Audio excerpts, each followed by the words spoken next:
The complaint that antinatalism achieves nothing is a familiar one.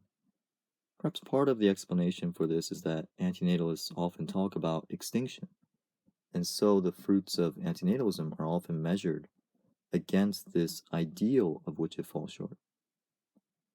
But of course, just because antinatalism doesn't achieve the moral ideal, it doesn't follow that it achieves nothing at all of value.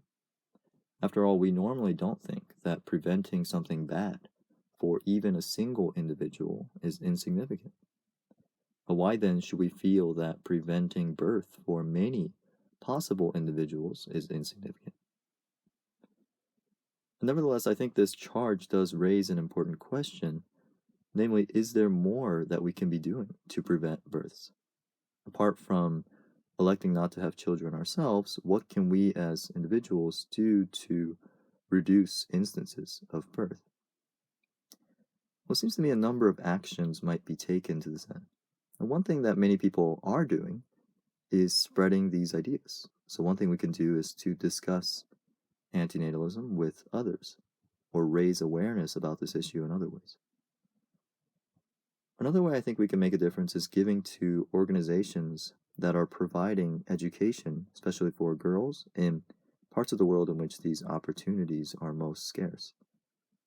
Given the strong connection between increase in female education and decrease in birth rates, it's, I think, reasonable to believe that support for such organizations will help prevent many future births.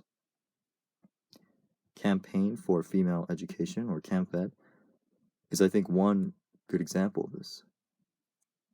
Organizations which provide family planning services and general actions against global poverty may also be effective in this respect.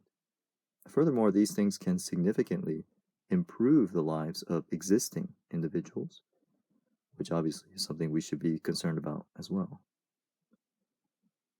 Finally, it's not only humans who are harmed by coming into existence. Non-human animals can also be harmed by coming into existence.